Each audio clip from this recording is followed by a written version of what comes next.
Mbak Dinda akan ajak teman-teman juga berpikir juga ya.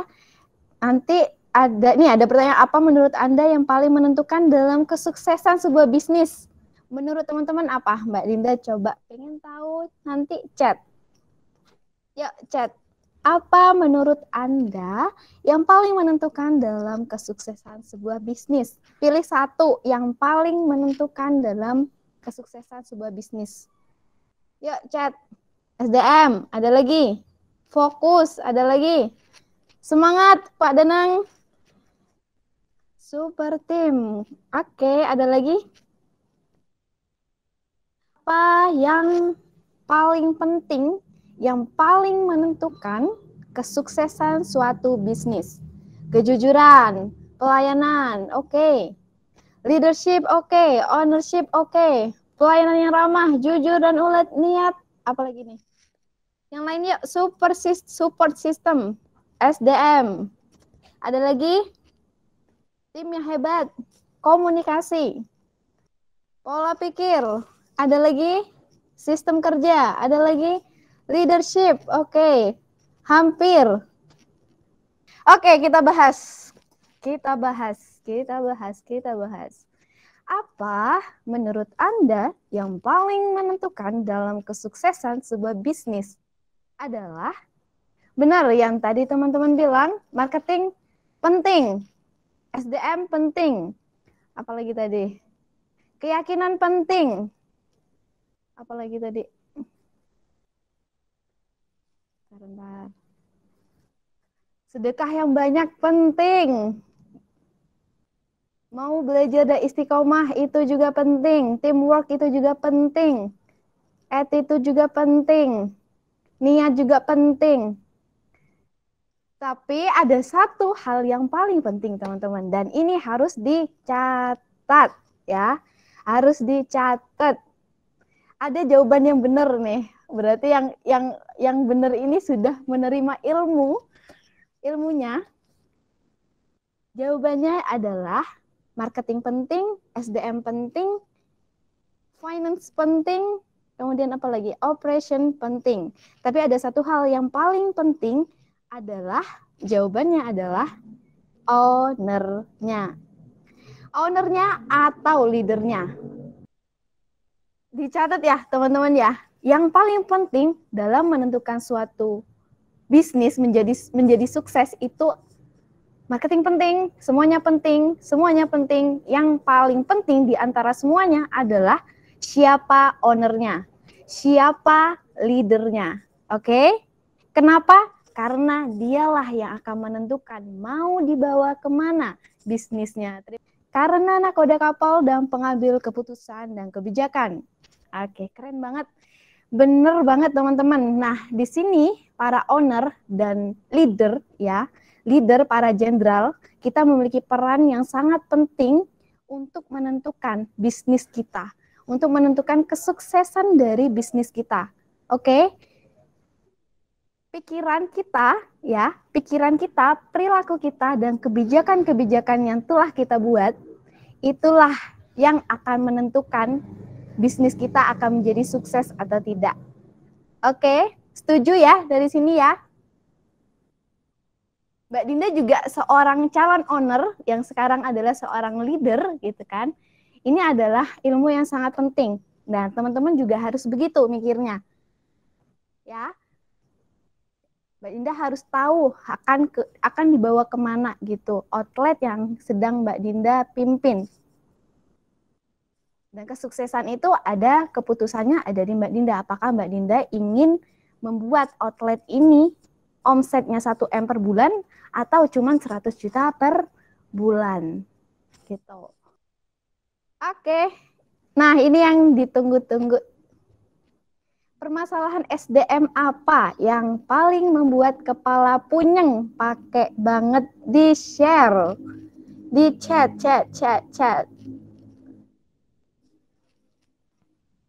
Menyatukan mindset. Ya, banget punyeng. Tidak disiplin. Ada lagi?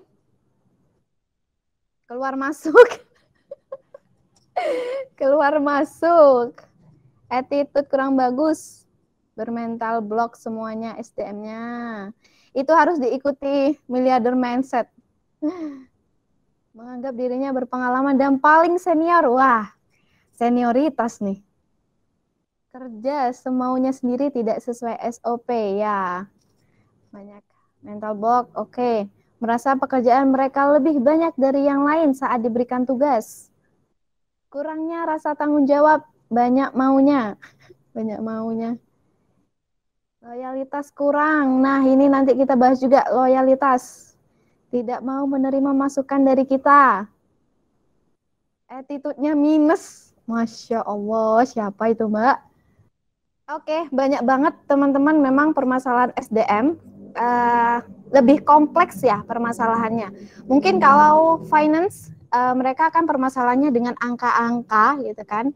Kemudian juga apalagi operation berhadapannya dengan apa ya, barang-barang ya, SOP dan segala macam. Tapi SDM ini HRD gitu ya, yang teman-teman ada di bagian HRD yang walaupun bukan gitu ya, walaupun bukan harus tahu ilmunya HRD juga teman-teman, karena ini ilmu HRD bisa teman-teman terapin di kehidupan sehari-hari, karena ini berhubungan dengan manusia gitu, berhubungan dengan manusia di mana unstable gitu kan, nggak stabil gitu, hatinya nggak stabil, kemudian pikirannya nggak stabil kayak gitu, kompleks banget memang.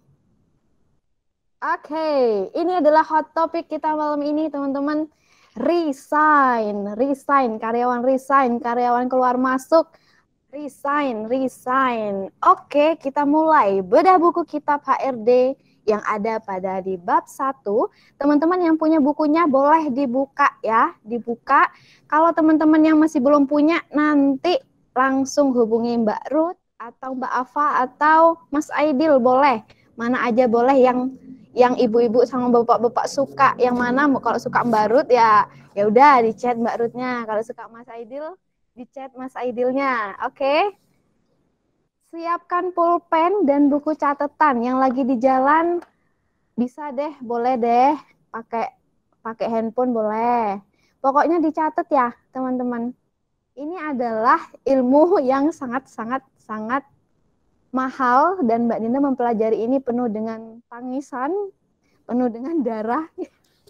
Karena memang berat banget. Tapi Mbak Dinda sudah pernah melewati ini dan kedepannya Mbak Dinda udah oke, nggak bingung lagi gitu. Oke, udah disiapkan pulpennya ya, Mbak Dinda. Bukain bukunya, Mbak Dinda bacain. Yang punya bukunya nanti dibuka halaman 4, bab pertama. Kita mulai. Ini adalah karya Pak Andi, gitu ya. Pak Andi Eko Wibowo, judulnya Kitab HRD. Kita mulai di bab 1. Bab 1 isinya adalah terkait tentang story masalah-masalah bisnis yang berkaitan dengan SDM. Ini isinya curhatan Pak Andi ya, teman-teman. Pak Andi bilangnya kayak gini, Mbak Indah bacain doang nih. Dulu banget, sekitar tahun 2013, saat karyawan masih 10 orang, saya punya masalah yang sangat-sangat menjengkelkan. Nyebelin, pakai banget. Kata Pak Andi seperti itu. Setiap usai seleksi dan masuk masa training, selalu saja beberapa bulan kemudian, karyawan resign. Saya adalah tipe orang pengajar yang sangat senang sekali mengajari sesuatu kepada orang lain. Tapi, lama-kelamaan, tiap habis training, resign. Tiap habis training lagi, resign lagi. Nah, pada saat itu, saya sempat baper banget. Nih, teman-teman, pasti ya, wajarlah manusiawi ya, kalau semisal ada yang masuk training, resign, langsung resign. Mbak Indah bahkan pernah 1 hari training, dia langsung hilang entah kemana. Oke, Mbak Indah lanjutkan lagi. Rasanya jauh lebih sakit daripada patah hati ditinggal si doi, katanya Pak Andi seperti itu. Pak Andi yang bilang ya. Tapi mau gimana lagi? Pelanggan terus berdatangan. Ya ditangani sendiri sambil cari karyawan lain. Ini ujian untuk naik level. Nah, teman-teman yang merasa baper ya, merasa baper, capek gitu kan, udah rekrut, biaya segala macem, training capek-capek gitu. Tapi resign gitu. Nggak apa-apa, ini adalah tanda, teman-teman. Tanda kalau ini adalah ujian buat kita naik kelas, ya. Pikirannya harus positif ya, pikirannya harus positif. Ini adalah ujian yang Tuhan kita berikan biar kita naik kelas yang nantinya kita akan punya karyawan 1.000. Nanti kalau kita udah punya karyawan 1.000, hilang 1-2 itu nggak masalah, nggak kerasa. Paling jengkel lagi kalau resign-nya barengan, pasti kacau banget. Selain itu, masalah lainnya yang lebih parah adalah sering telat, sering izin tidak masuk, dan sering mainan HP di depan pelanggan. Ada yang kayak gitu teman-teman, pasti ada nih. Saya sering telat izin, alasannya ban bocor. Alah dalihnya kuno banget. Banyak. Karyawan udah diajari dan dibimbing di sabotase apotik lain. Waduh, awal baper, sekarang mah udah biasa. Keren. Keren banget. Dablek po. Dablek bahasa Indonesianya dablek apa ya? Oke, mungkin Mbak Dinda di sini sedikit cerita ya, teman-teman. Sedikit cerita terkait tentang pengalaman yang Mbak Dinda udah pernah alami gitu. Sebelumnya Mbak Dinda suatu hari gitu ya, sebelum Mbak Dinda jadi kepala outlet gitu kan. Nah, Mbak Dinda tahu nih outlet ini itu bermasalah, virusnya banyak banget, semuanya virus gitu. Dan di suatu hari gitu ya teman-teman, di suatu hari Pak Andi gitu ya, Pak Andi Eko Wibowo manggil Mbak Dinda ke kantor nih, Din, rapat dong gitu. Oke, siapa? Gitu. Wah, perasaan Mbak Dinda nih nggak enak banget nih, ada apa nih gitu kan. Dan benar teman-teman, Pak Andi mengamanahkan Mbak Dinda untuk bisa ngurusi masalah di outlet sebelah sana, gitu kan. Awalnya Mbak Dinda nggak, dalam hati Mbak Dinda nggak mau. Kenapa? Karena virusnya banyak banget dan Mbak Dinda takut gitu ya, takut ke distract. Pikiran yang udah Mbak Dinda capek-capek bangun positif-positif di sini, kemudian bertemu dengan virus-virus yang luar biasa virusnya gitu ya. Itu yang Mbak Dinda takutkan sebenarnya, bukan takut gagal nyampe omset gitu kan, bukan. Tapi dari segi personal gitu, itu bahaya banget teman-teman kalau ada virus-virus kayak gitu. Lebih baik menghindar kalau Mbak Dinda sih. Itu. Oke, kemudian Mbak Dinda ngajuin syarat nih ke Pak Andi, ceritanya kayak gitu, ngajuin syarat. Oke Pak, saya terima challenge-nya, saya mau perbaiki outlet ini dengan syarat. Dengan syarat saya hilangkan virus itu semuanya. Itu adalah keputusan yang tidak mudah ya teman-teman. Tapi harus dilakukan. Harus dilakukan. Mbak Dinda harus menghapuskan, menghilangkan semuanya gitu. Oke, disetujui. Oke, Mbak Dinda akan menjadi seorang kepala outlet di sana. Mbak Dinda akan coba perbaiki sebisa Mbak Dinda, semaksimal mungkin. Ya, tentunya dengan perjuangan yang sangat-sangat sangat-sangat menyedihkan, sangat-sangat menggetarkan gitu. Rencana kita gitu kan, Mbak Dinda pengen, kan nggak mungkin nih Mbak Dinda cut semuanya sekaligus dalam satu waktu, di mana Mbak Dinda di situ adalah orang baru. Oke, udah Mbak Dinda setuju untuk jadi kepala outlet dengan syarat tersebut. Mbak Dinda minta satu persatu itu di-cut karena tidak bisa semuanya, teman-teman, tidak bisa semuanya Mbak Dinda cut. Dalam suatu kondisi Mbak Dinda adalah orang baru di situ gitu kan. Kemudian sistemnya berbeda dari apotik-apotik pada umumnya gitu karena berdampingan dengan klinik gitu. Bekerja sama dengan klinik otomatis sistemnya berbeda. Seperti itu. Kemudian akhirnya Mbak Dinda putuskan satu persatu untuk mencat mereka. Nah, tiba pada suatu waktu kita menawarkan gitu. apakah kalian mau bekerja sama dengan perusahaan kami atau tidak, mau ikut aturan dan budaya kami atau tidak gitu. Satu-satu tuh di konseling, nggak boleh berbarengan, nggak boleh. Karena kalau berbarengan satu sama lain nanti akan kerjasama. Kayak gitu, harus satu-satu. Membutuhkan waktu yang sangat lama memang teman-teman, tapi memang kita harus dekati mereka secara personal.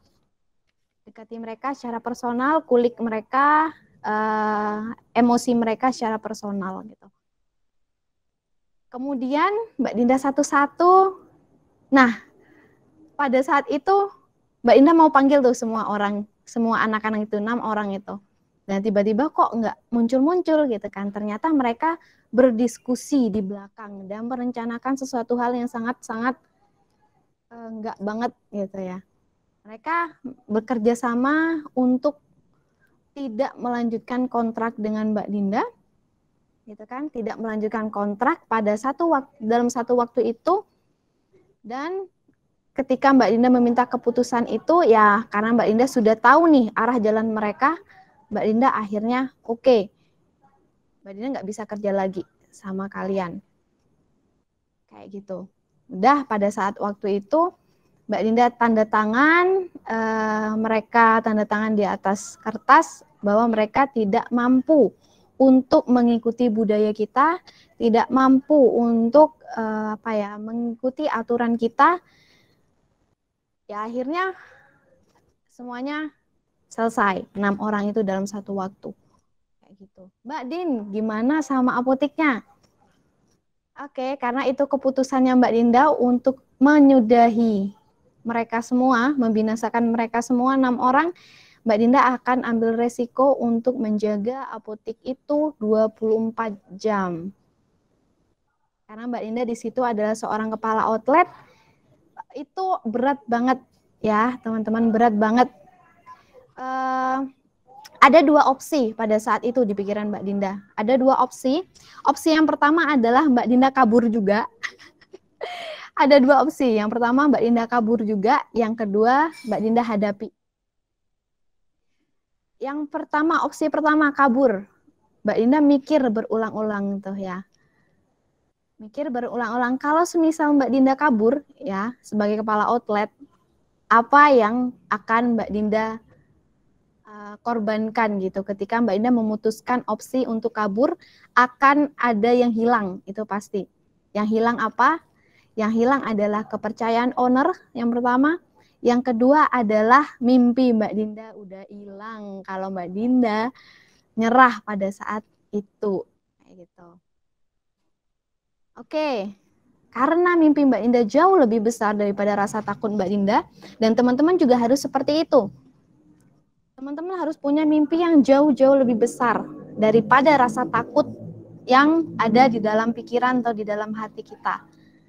Nah, kalau sudah mimpi itu sangat besar, otomatis kita akan melakukan apapun gitu. Kita akan melakukan apapun itu resikonya kita akan terima, kita akan hadapi. Oke, jadi opsi yang pertama Mbak Dinda buang.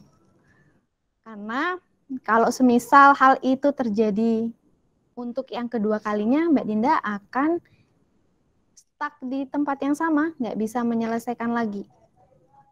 Jadi gimana pun caranya, Mbak Dinda harus menyelesaikan ini, gitu.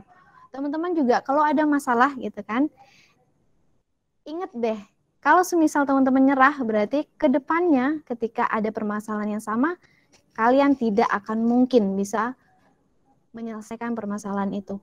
Karena kalian sudah nyerah di awal, kayak gitu. Ya teman-teman ya, mimpi itu yang gede, biar rasa takutnya kalah. Ya, dan ini ya nangis-nangis teman-teman, karena memang itu adalah sesuatu hal yang berat, dan Mbak Dinda belum pernah menghadapi ini semua. Udah ditinggal gitu ya, baper, kemudian suruh jaga sendiri 24 jam, siang, pagi, malam.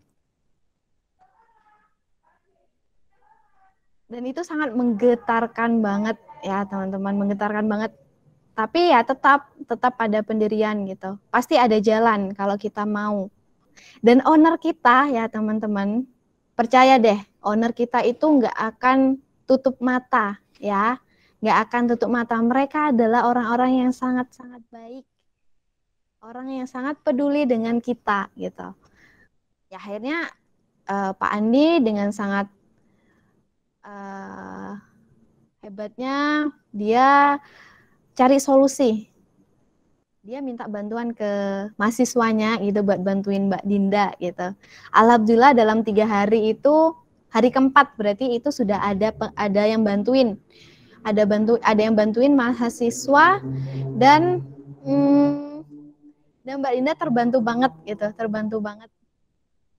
Setelah mahasiswa udah masuk, Mbak Dinda akhirnya fokus untuk rekrut sendiri kayak gitu. Rasa memiliki ya, bener banget nih rasa memiliki. Ini teman-teman para jenderal ya khususnya ya. Tumbuhkan rasa memiliki teman-teman ya. Owner kalian itu orang hebat, jangan sampai hilang. Jangan lepas.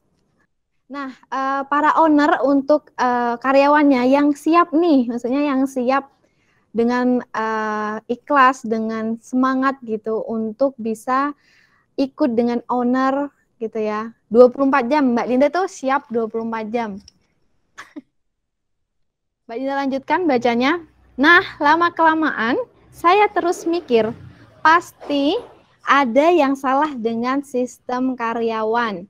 Dari evaluasi tersebut, saya menyimpulkan beberapa hal. Kalau Pak Andi di sini bilangnya 4 hal. Nah, menurut para owner dan para jenderal, apa sih yang menyebabkan mereka itu resign? Yuk, coba chat. Capek, gak nyaman dengan lingkungan kerja, gaji kecil, banyak bos cerewet, gaji kurang, gaji, tidak mau keluar dari zona nyaman, jam kerja panjang, gaji, peraturan yang ketat, banyak job, merasa capek, gaji kecil. Ini teman-teman habis evaluasi ya, bisa menyimpulkan seperti ini ya. Oke, ini adalah ada beberapa hal yang Mbak Dinda biasanya kalau udah resign, mereka resign, Mbak Dinda akan kulik-kulik. Kenapa sih kalau mereka resign? Mbak Dinda evaluasi juga gitu. Ini adalah 3 poin terbanyak ya. Banyak banget alasan mereka untuk resign, tapi paling banyak adalah 3 poin ini, teman-teman. Yang pertama, gaji nggak sebanding. 2, kerjanya capek. Kerja apa ada yang enak toh, ya ampun. Oke, yang ketiga, banyak bos cerewet. Bosnya galak. Pak Andi ini lihat nggak ya Mas Aidil? Bosnya galak. Ini kata mereka loh ya teman-teman, kebanyakan. Bos banyak maunya. Ini adalah 3 poin yang selama ini Mbak Dinda coba evaluasi paling tinggi 3 poin ini. Nah, teman-teman juga gitu harus evaluasi ya teman-teman ketika ada yang resign, harus dievaluasi, harus dikulik-kulik tuh secara personal. Kenapa sih mereka resign gitu. Next, nanti akan Mbak Dinda kasih tipsnya gimana bisa masuk ke personal mereka. Oke. Nah, Mbak Dinda lanjut nih, belum selesai bacanya. Oke, lama-kelamaan saya terus mikir, pasti ada yang salah dengan sistem karyawan. Dari evaluasi tersebut, saya menyimpulkan 4 hal. Kalau Pak Andi menyimpulkan 4 hal, teman-teman. Dan ini berhubungan dengan pertanyaan Mbak Dinda yang awal. Hal apa yang paling penting yang menentukan bisnis itu sukses atau tidak? Jawabannya adalah owner-nya.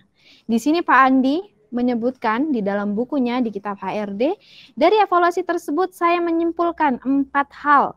Yang pertama, itu kesalahan saya. Yang kedua, itu kesalahan saya lagi. Yang ketiga, itu kesalahan saya lagi dan lagi. Yang keempat, dan lagi-lagi itu kesalahan saya. Kenapa nih? Menurut teman-teman, kenapa Pak Andi kok bisa berpikiran seperti ini? Coba chat. Mbak Dina lanjutin lagi. Masalah itu ada di saya. Saya bukan sedang menjadi seorang owner, melainkan ketua serikat staff. Katanya Pak Andi seperti itu. Bagaimana mungkin bila saya jadi owner, keluhan karyawan selalu saya dengarkan. Bagaimana mungkin bila saya seorang owner, saya merasa enggak enak hati mengatur karyawan. Dan bagaimana mungkin saya jadi owner apabila saya diperintahkan dipermainkan karyawan karena tiba-tiba izin mendadak, kemudian tidak masuk pada saat jaga malam. Jadi biasanya ini, aduh, karyawan itu kok banyak banget ya ininya. Gemes Mbak Dinda sama karyawan-karyawan yang seperti itu. Saat itu, waktu tidur saya kacau hingga terbawa sampai sekarang. Saat itu ya. Saat itu sering banget saya marah-marah nggak jelas. Itu menjadi penyebab Pak Andi galak. Dikerjain karyawan. Nah itu ngeselin banget. Ngeselin banget itu Bu. Mbak Dina lanjut lagi. Saat itu sering banget saya stres dan trauma rekrut karyawan. Lagi-lagi di dalam pikiran saya, setelah toh nanti capek-capek training, akhirnya resign juga. Pikiran Pak Andi pada saat itu seperti itu, teman-teman. Sampai saat saya menarik suatu kesimpulan yang mungkin bagi teman-teman akan merasa sadis. Tapi bagi saya, dengan kondisi saat itu adalah prinsip yang enak untuk digunakan. Karyawan adalah karyawan. Yang bila saya berani merekrut, maka memecat adalah resiko. Jika saya memecat, itu saya yang salah. Itu adalah resiko untuk saya. Akan saya jadikan pembelajaran di waktu mendatang. Nah, teman-teman, biasanya para jenderal atau owner untuk memecat seseorang itu nggak tega, ya. Nggak tega. Mbak Dina juga seperti itu awalnya. Betul. Tapi coba kita pikir, teman-teman. Coba kita pikir kalau semisal dia memang virus, gitu ya. Memang virus, Mbak Dinda akan salah jika Mbak Dinda tidak memecat. Kenapa? Karena itu Mbak Dinda akan membiarkan dia si virus itu menjadi zolim terhadap temannya. Mereka akan menularkan itu sama temannya dan itu adalah perbuatan yang sangat-sangat zolim. Kasihan banget temannya ditulari virus yang jahat seperti itu. Nah, pikiran kita harus positif seperti itu gitu. Kalau ada yang seperti itu, Mbak Dinda sarankan hilangkan. Karena kasihan teman-teman yang benar-benar semangat gitu, semangat setia sama kita, loyal sama kita, berjuang untuk mimpinya gitu kan. Tapi diracuni gitu sama si virus ini. Kasihan banget gitu. Dan teman-teman sudah harus bisa menilai ya, mana yang virus, mana yang loyal sama kita. Kadang sudah tahu harus dipecat, tapi kapan waktunya masih suka nggak jelas dan masih berharap bisa bener. Dikasih waktu, Pak. Harus.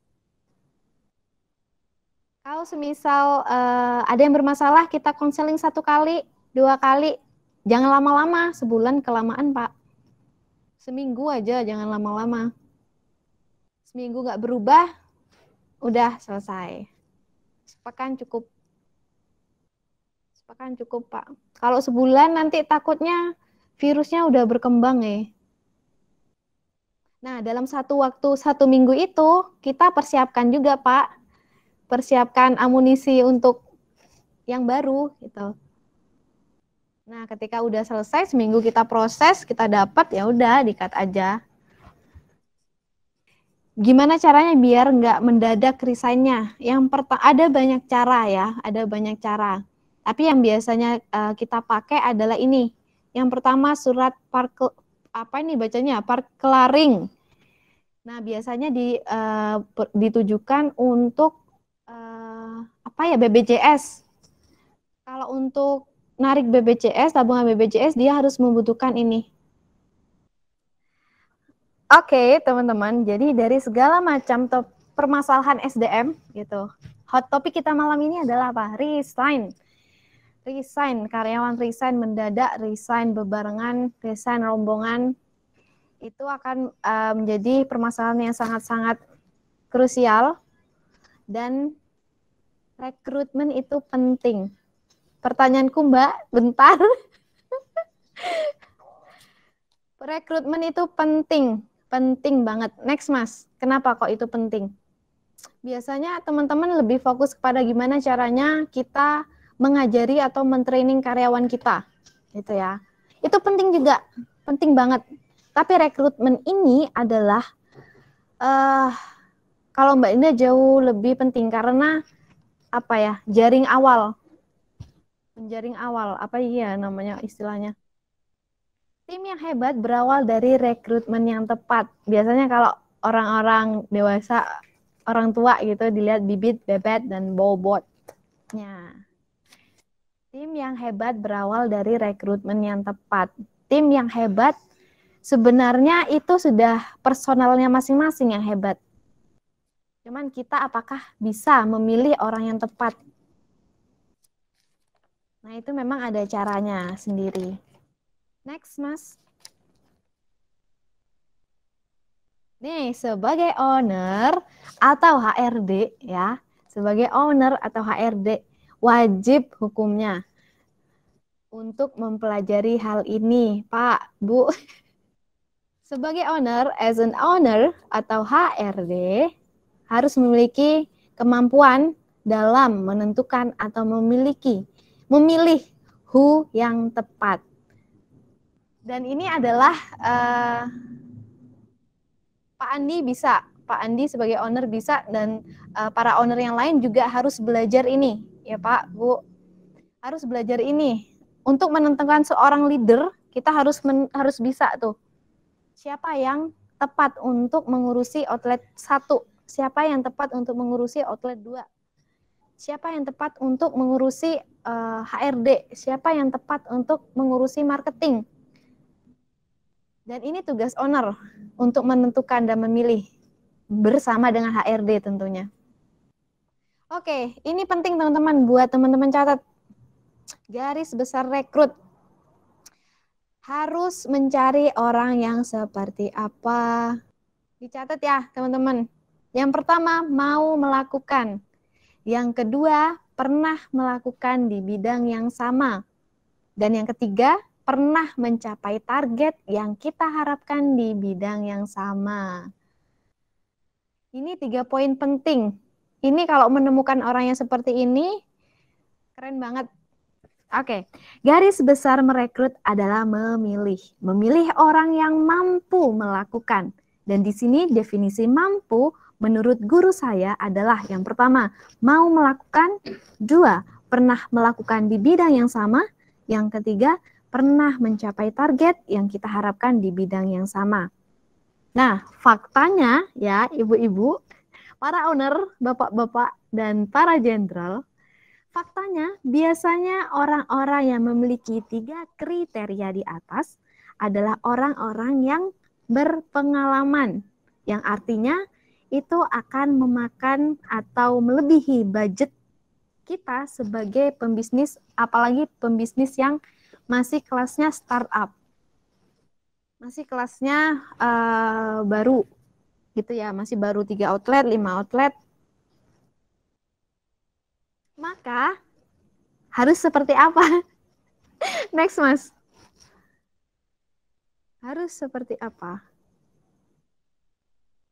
Ini dia. Ini yang kita lakukan, ini yang Mbak Dinda lakukan di outlet Mbak Dinda. Gimana caranya Mbak Dinda rekrut tim yang hebat?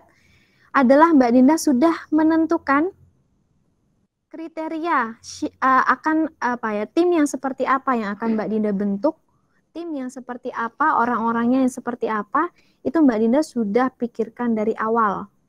Dan Mbak Dinda memang dari awal sudah izin kepada Pak Andi, Bapak oke, saya mau jadi kepala outlet dengan syarat saya binasakan ya wah, kasar banget.